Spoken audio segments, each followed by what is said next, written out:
7,100 islands equals 7,100 possible destinations. Kaya linggo-linggo, kating-kati tayong libutin ang mga ito, kahit pa isa-isa lang. Ano kaya ang maaaring gawin sa bawat isla? At higit sa lahat, kaya nating tumira sa isa sa mga islang ito the way the locals do?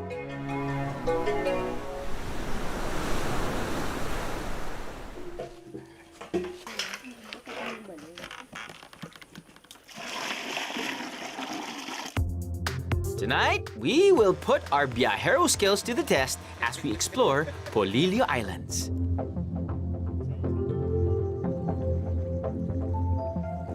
Sama kayo sa biyahe ko?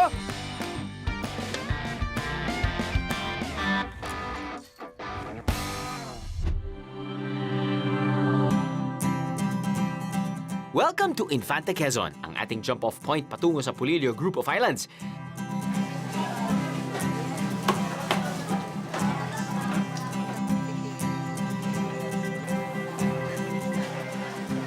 Dito sa Infanta Public Market, maaaring mahanap ang lahat ng kakailangan ninyo para sa inyong biyahe patungo sa iba pang isla ng Quezon. Para sariwa pang baon yung pagkain, mabuting dito na kayo mamili. Mula sa gulay, prutas, isda, at mga karne, meron dito.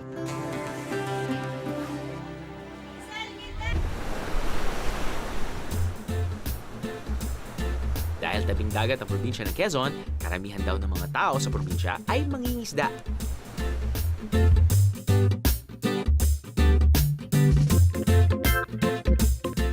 Pero kapag wala sa laot ang mga kalalakihan, may iba silang pinagkakabalahan at pinagkakakitaan.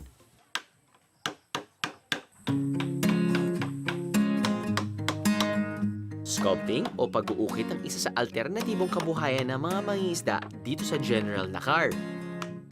Tinuruan sila ng lokal na pamahalaan na maglilok gamit ang mga kahoy na inanod o napupulot lamang sa tabing dagat. Mula sa mga napulot na kahoy, nagagawa nila ang mga obrang tulad nito. Bravo, mga kuya! Bravo! Kung busy sa pag-uukit ang mga tatay, hindi magpapatalo ang kanilang mga misis. Ang kilos na nagkakaisang ina para sa kabuuang pag-unlad ng nakar o kinipan ay gumagawa ng mga organic supplement mula sa mga halaman sa kanilang bakuran.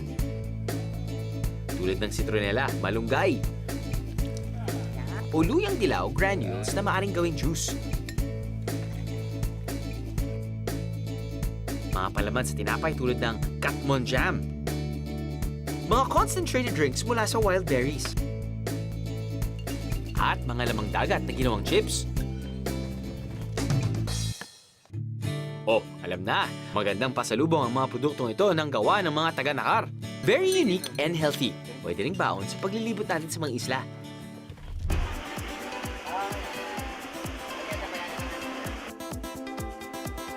Sa lawak ng dagat sa paligid ng Polillo Group of Islands, hindi lang pangingisda o turismo ang pinagkakakitaan dito. Meron din ditong pearl farm. Kung makakita kayo ng mga dilaw na buya sa dagat, tanda ito kung saan nakalubog ang mga kabibe na inaani para sa mga perlas. So, ito nga nilang pearl farm. Hindi yung resort. Kundi yung totoong pearl farm, no? What they do, nilalagay nila yung ito tinatawag nilang MOP, Mother of Pearls. Nilalagay nila sa isang net at nilulubog nila mga 7 meters deep. It's eerie and beautiful at the same time dahil eerie, parang nakikita ko, syempre medyo goring na naisip ko, di ba?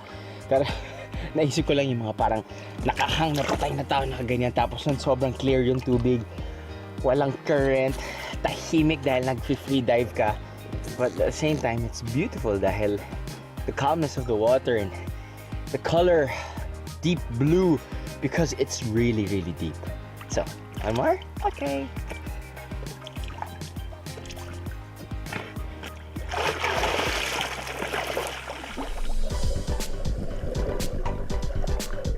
Paano nga ba nagkakaroon ng perlas sa mga kabibing ito? Okay, here in the pearl farm we have two types. We're working with two types of shells. Okay, so this shell is the penguin shell. Okay, scientific name Theria penguin. Local name wasay wasay. This one we use to produce mabe.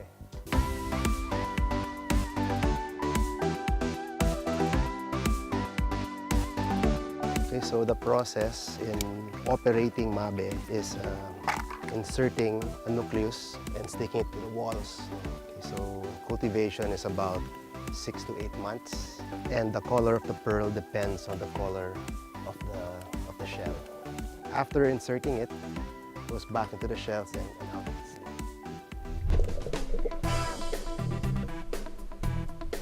At matapos ang 6 hanggang 8 buwan, So when we open the shell, we cut and we do some minor polishing. So these are MABE pearls. Okay, so we can produce copper color, silver, or sometimes dark gold, depending on the shell.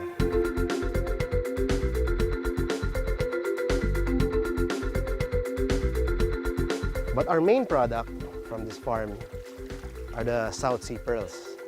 This is a mother of pearl shell, scientific name Pinctada maxima, local name Tipay.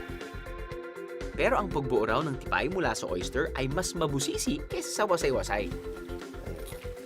Okay, so the shell is placed on the shell holder, shell stand, so that the operator can carefully see the spot where he will insert the nucleus. That is what we call it piece. No? This is also part of the oyster, so that when we nucleate the shell, it will not reject the nucleus.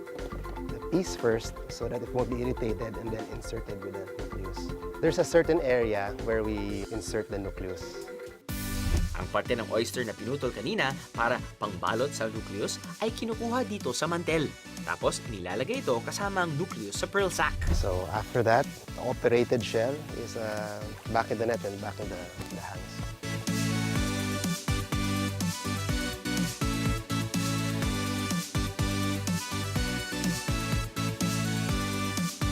Okay, so after 18 to 24 months, we take the shell out of the net and we open. The pearl will be found. When we harvest, there are some pearls that come out as round, okay, some baroque shape, some are gold, champagne color. We don't really know what comes out. What a wonderful example of working with nature.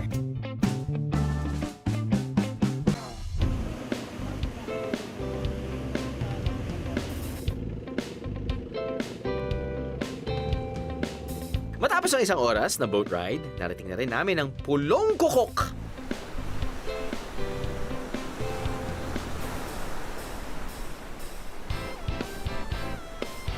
May pagka-unusual ang pangalan, hindi ba? Hugis manok daw kasi ang isla mula sa malayo. Ang tunog ng manok, kukok! Kaya naging kukok ang tawag dito. Sige nga, subukan niyo mga biyero, ang tunog ng manok. Kukok!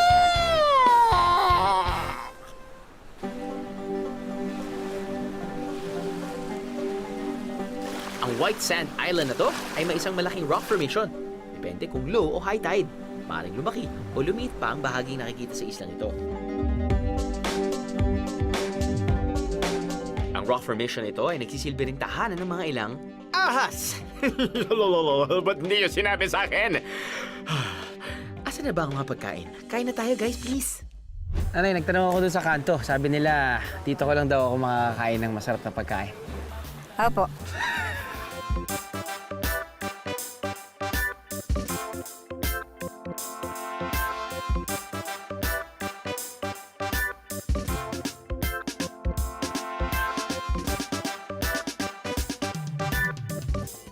Si nanay po yung magtuturo sa atin kung ano yung mga klaseng pagkain to. Nay, Ito po ay kibit.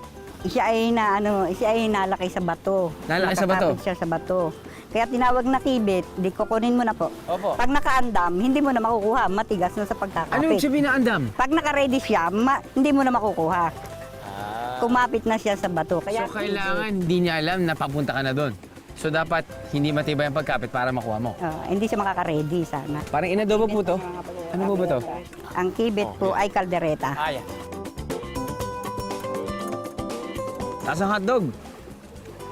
Then, na-feature na rin natin to mga ilang months ago yata eh. Remember our Borongan episode? Dito natin una nakilala ang tarukog. Ang tarukog sa mga taga-Borongan ay kibit sa mga taga-Quezon. Kapag nalinis na at naluto na siya, ang texture ay parang ano lang, squid lang. Lasang squid din. Well, depende naman sa timpla, pero ayos. Yan po ay kuray. Kuray! Kuray. Mukha siyang alimango. Ano po yung kakainin ko dyan? Pwedeng sipit. Parang alimango ang laman. Ah, parang alimango yung laman. Pero ito po, kinakain din yan. Kinakain din yan po ay niyog. Uy, Parang niyog. uy. So ito, nyug po ito. Nyug na may halong yung laman niya. Yung taba ng kuray. Wow. Yung essence ng crab, yung essence ng alimango nandun. At the same time, nalalasahan mo din yung nyug na malutong. Good combo. Sahang. Clam po ba siya o ano? May shell. May shell. Malaking shell. Ay, malaking shell. Ano po yung pagluto nito? Ayan po ay kinuha dun sa shell niya, tapos nilinis, tapos inilaga, kinalambot, at saka ginawang apritadang sahang. Apretadang sa. Magkalasa sila dahil ganun din yung texture pero very similar yung kanilang texture. Yan po naman ay bulaso. Bulaso. Galing planeta Earth po ba ito? Galing sa ilalim ng lupa po. Galing sa ilalim Sa ng mga lupa. pakata, yung Iwanin na po natin sila doon. Kamayin talaga. kamayin ko na. May talaga yan na yun. Opo. Sige po, kamay. Ayun. Ah, okay. Puro aligi ang loob. Parang Ano po? puro aligi. Opo. At meron din siyang ano. May laman din po, at saka may aligi. Yung aligi niya matigas. Kakaiba siya. Mabuhok. Ayan po ay sinantol. Sinantol. Ang pinakang gulay niya ay santol. Ah, tapos ano po yung ulam? Ang kanya pong sahog ay alagad. Alagad. May sipit din po. Ito, may Sipit din. sipit din. Hahati mo sa gitna. Kakainin mo yung isa. Kakainin mo na. Kakainin mo din yung isa. Sarap ng base. Sarap ng sauce. Ay ano po, Gata din. Gata lang, niyog. Snyog. Niyog. Tapos santol. Santol. Ang galing. Wow. Okay. Salamat po, Nay. O, sige po, aba, kami po ang mas lalong nagpapasalamat. Nagustuhan mo ang aming luto. Pumasa Salamat po. po. Sarap.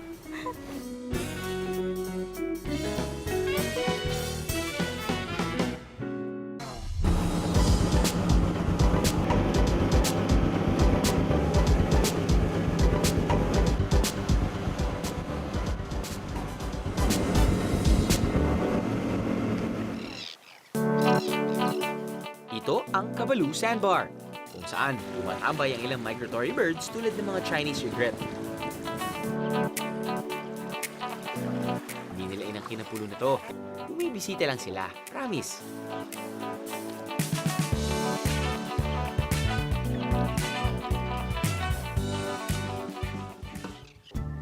Kalimitan sila nakikita sa mga isla o sandbar na tulad nito na walang tao. Minsan dito sila nangingitlog, pero dahil ninanakaw ang mga itlog, considered vulnerable o threatened species ang mga ibon nito. Mainap ang mga egret at madaling maistorbo ng ingay na likha ng tao, kaya hindi sila maaaring lapitan.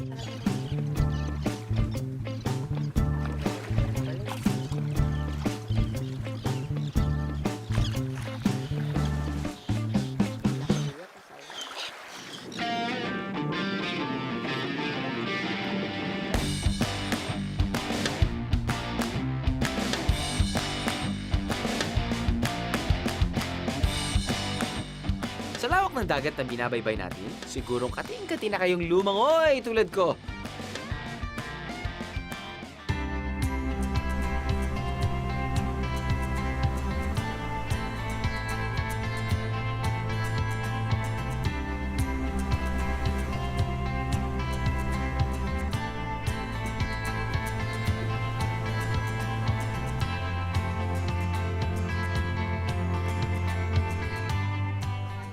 Suki daw ang mga nag-island hopping ang barangay Kabukis.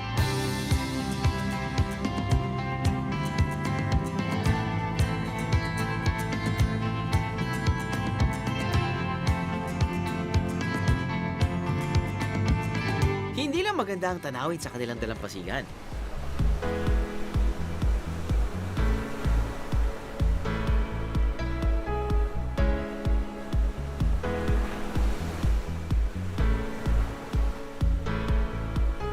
Kilala rin ang isla dahil sa malinis at malinaw na dagat ito. Eh di lublub na tayo.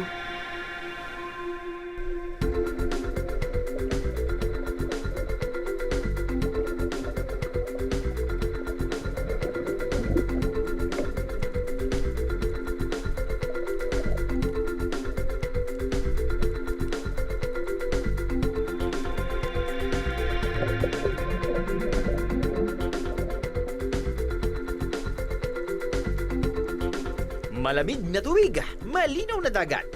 Kung naabutan lang sana namin ng mga isda perfect na sana. Pero mukhang nag-island hopping din sila.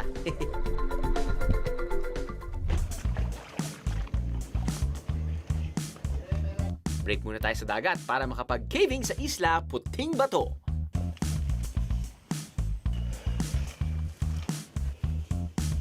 Land!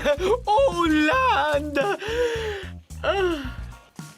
Pagkatapos ng ilang oras na nasa dagat, welcome na welcome ang paglakad ng mga 20 minutes paakyat ng bundok.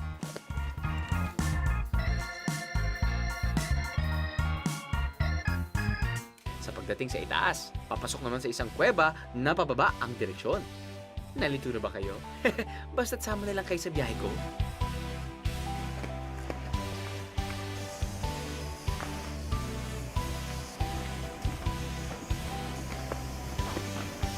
Walang gaanong rock formation sa kuwebang ito, pero ang dinarayo raw dito ay ang gitnang bahagi.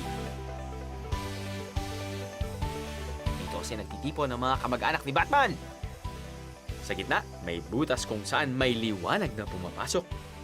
Kapag natsyempohan nyo ang tamang oras, perfect ito pang picture-picture.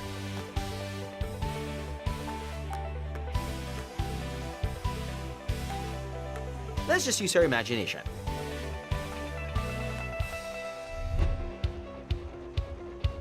Captain, to the next island, please!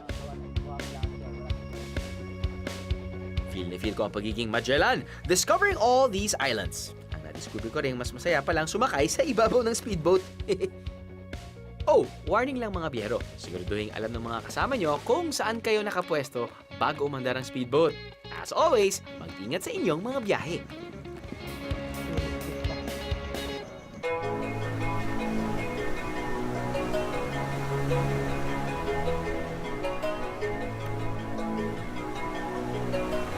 Another place to consider when going island hopping is Malaginawan Island.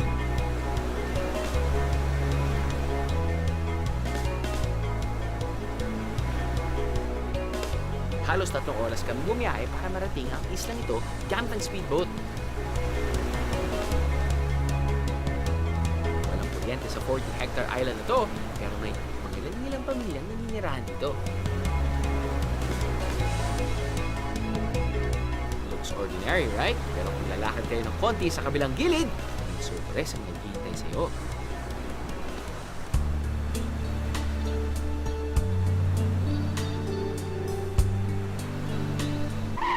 Ay, hindi yan yung surprise na sinasabi ko, kundi yung sandbar. Huy! Mamaya na kayo! Trabaho muna!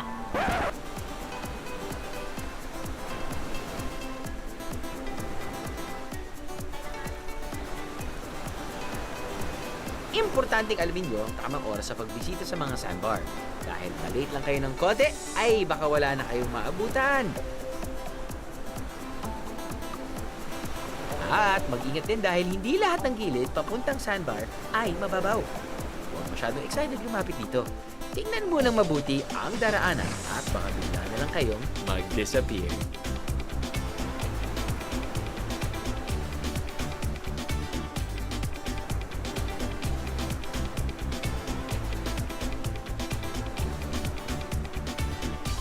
Mukhang hindi lang ako ang enjoy na enjoy sa pulong ito.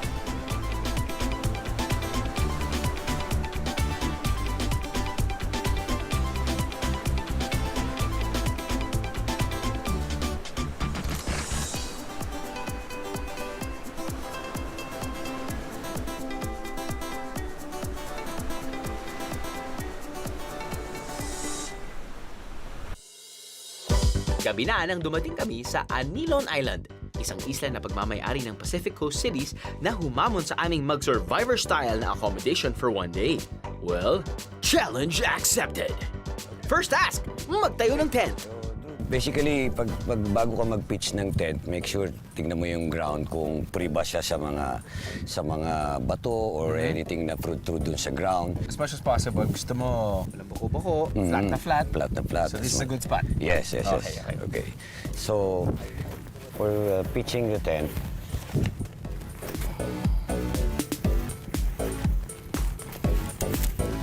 make sure you look for the door. Kung saan mo yung gustong iharap, kung nasaan yung hangin. Kasi basically, meron siyang screen door. Oo. So, kung nandito yung hangin, Doon mo itatapat? Doon natin tatapat yung Para pumasok yung hangin sa loob ng tent. bintana. Para mas masarap yung tulog. Oo. So, first, latag mo muna sa four corners yung ating tent. Okay. Mai-flat muna natin yan. Okay. Okay. So, the next thing to, yung pole, kunin natin. Assemble muna natin siya, buuin muna natin siya. Itong muna natin.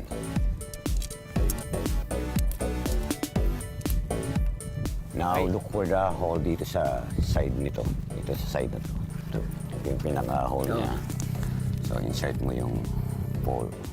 Okay. So, pagdating mo sa may gitna kasi meron yung part dito na tatawid na siya eh. Ito pa. Push. Ranto ulit. Doon mo karating doon sa kabilang side. Kamo pa talaga yung tent natin, no, sir? Oo nga eh. Para hindi tayo makita. Next thing, insert muna natin tong isang side. Okay. Okay. And then, insert muna yung dulo ng pole dito sa first hole. Insert. Okay, Drew, tapos punta tayo dito. Hold mo yung pinaka-ilalim niya, yung flooring. Dito, yung black one. Pigilin mo to, push natin, sabay natin i-push yung pole. So, insert mo dun sa hole. Yan. Uy, nakatayo na. Well, Okay. and to make sure, para hindi ka, pag pinitch mo ng ganyan, karudin mo, sarado mo na muna yung screen para hindi na pumasok yung mosquito. So, kung nak-pitch na yan, pwede mong pabayaan, ibaba to, iwan na to para Okay. may ventilation ka. And pwede mong buksan yung door dito sa likod. Para may exhaust. Let's say, nasa labas ka, may pupuntahan ka, Sa make mall. sure, Pupunta tayo sa mall. aba, magagala-gala ka. Gala-gala. Ikot ka. Bago ka umalis, make sure isarado mo ulit yung bintana mo, yung door, kasi baka mamaya nasa malayo ka na, biglang umulan, naka-open yung screen mo. Patay. Now, kung gusto mong additional na comfort, kung meron kang sleeping bag or kutsyon or whatever The na best pwede mong yan. pangsapin Pwede rin. additional sa loob, pwede rin. Ayos. Okay. Magtayo ng tent? Check! So,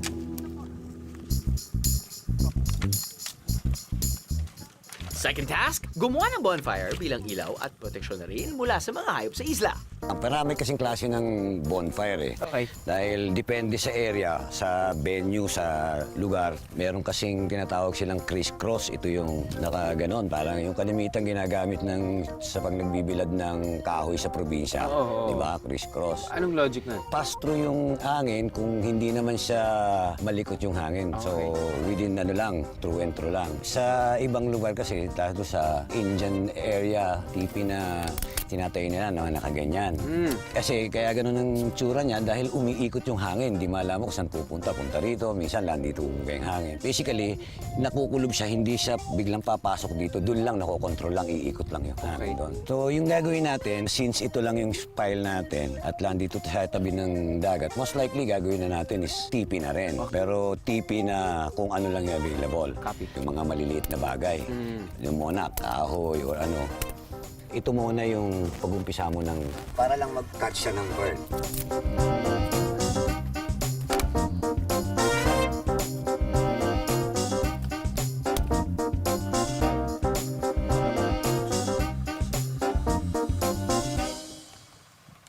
Meron ka available na papel.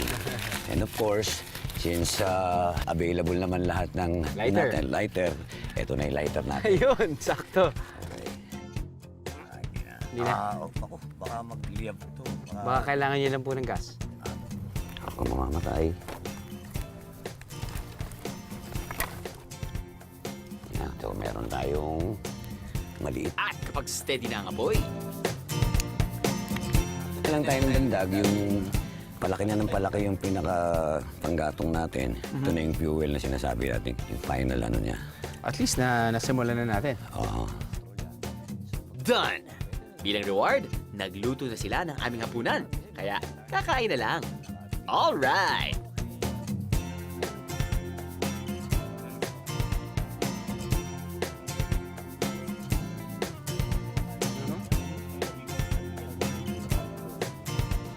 At dahil walang kuryente, walang signal ang mga phone namin at lalong walang wifi.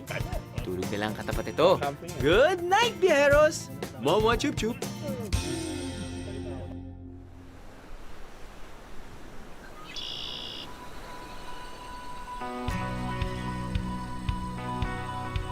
Good morning on Nilon Island! Mula sa Infanta, Quezon. Halos 2 oras ang layo nito via speedboat at 4 na oras naman kung via regular boat.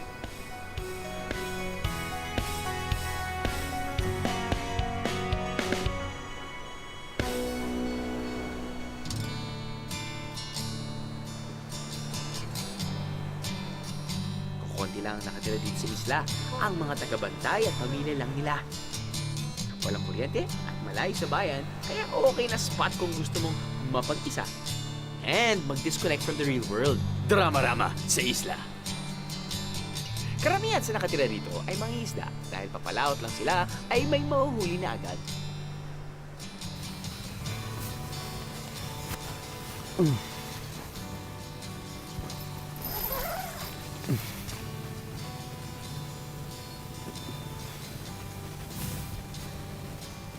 At naka-setup na yung camera. Ayos ah. Natulog ba kayo? Morning. 5:35 in the morning. Okay naman yung tulog ko. Buti may dumaan na hangin. Actually, constant naman. Mahimbing naman. May isang tao lang kumakanta kaya ako nagising. Pero kalog yan si Kuya. Kalog. Bago ang lahat, maghahanap muna tayo ng ating breakfast.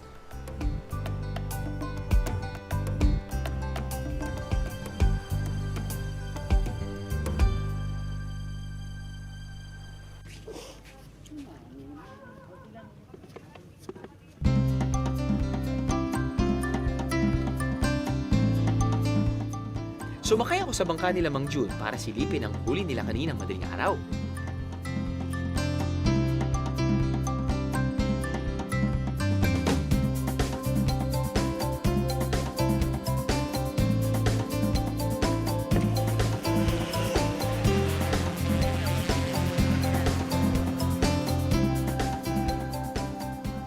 So, ang kwento nila kuya, kapag madaling araw, pupunta talaga sila sa medyo malayo dahil sa malayo, kapag medyo deep na yung tubig, doon sila nakakahuli ng mga magagandang lapu-lapu katulad nito. Hinuli talaga nila to. Now, pero ginagawa nila, kapag nahuli na nila to, gamit-gamit nga to, tong cord, nylon cord, no? So, meron silang parang fish cage dyan sa malapit dito sa beach, sa may buya. Kapag meron kayong nakitang buya, naman po yan. nilalagay nila doon yung isda na yon. At every 2 days, kumukuha sila ng mga maliliit na isda at pinapakain nila doon sa malaking isda or doon sa nahuli nilang isda. Itong mga lapu-lapu na to, lalo na yung mga medyo makulay, katulad nito.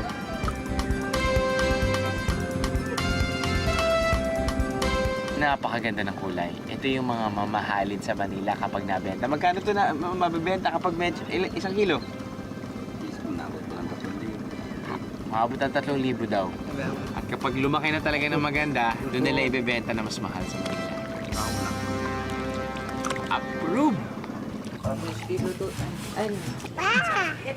Dito at nasigurado at baka bakin yung kamay mo na yan. Diyan o, yan.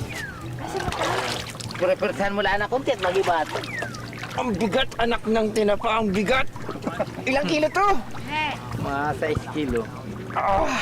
Ang bigat. Nini, anong klaseng isda yan, kuya? Langisi po yan. First class. Maya-maya.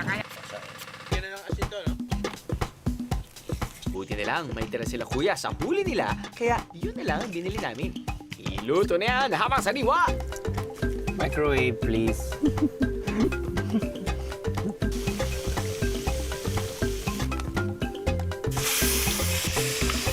Init!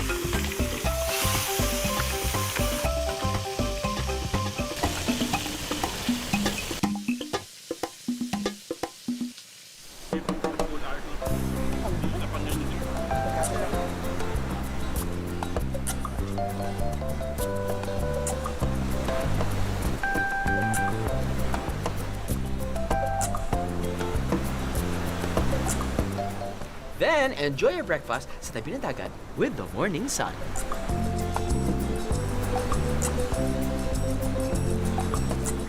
Ito ang totoong alfresco.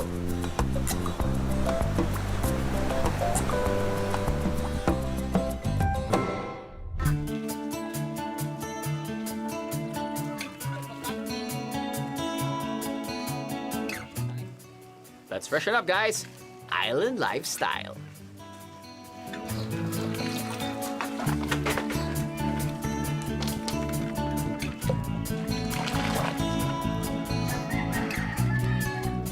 Ito yung unang balon na kinukuha na nila ng tubig. Medyo konti na lang yung tubig. Puntahan natin yung isang balon. Sa Clark yun hot air balon.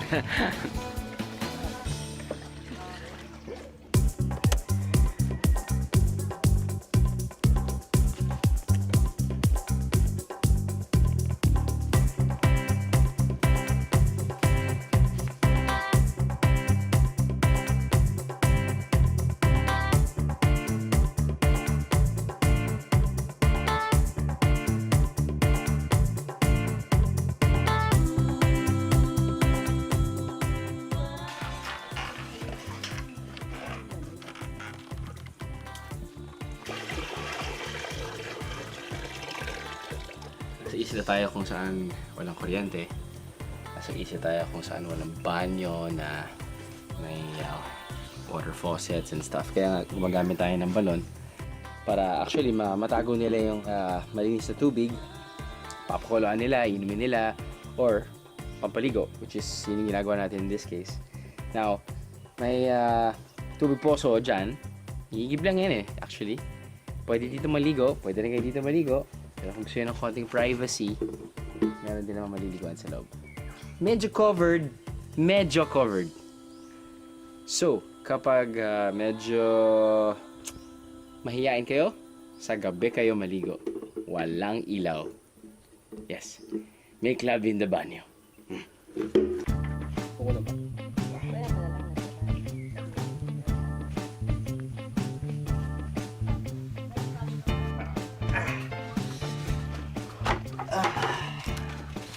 Oh, sir! Pinapos ako eh. Sakit sa mata. Oh, yung tuwalya mo! Ba't naman ako tuwalya? Ano na? Wang, big time sa'yo. Kulang pa ulit ako eh. Gusto mo rin ng sabon? Shampoo, sir! Pakibili mo ako!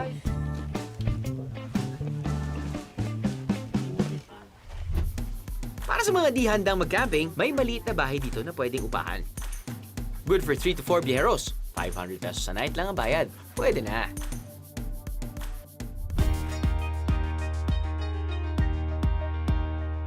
₱7,100 islands. Sa dami ng isla sa Pilipinas, mahabang oras ang dapat ilaan para malibot lahat ng mga to. Pero pwede namang simulan ang inyong island exploration dito sa Polillo Group of Islands tulad ng ginawa namin. Nakatutuwang makita ang kagandahan ng bawat isla. Makilala ang mga taong naninirahan dito at madiskubre ang mga yaman na dito nagmumula. And despite the high-tech environment that we live in, hindi masamang hasain ang natural skills natin that will help us in survival situations. Dahil paminsan-minsan, masarap din ang mawalay sa mundong maingay at makinig lamang kay inang kalikasan.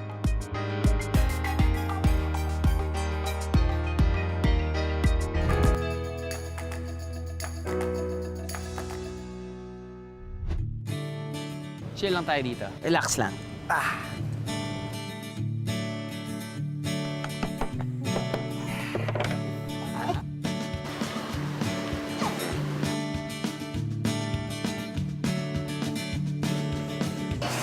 Ever since before, mga matatanda ito na yung ginagawa nilang kape.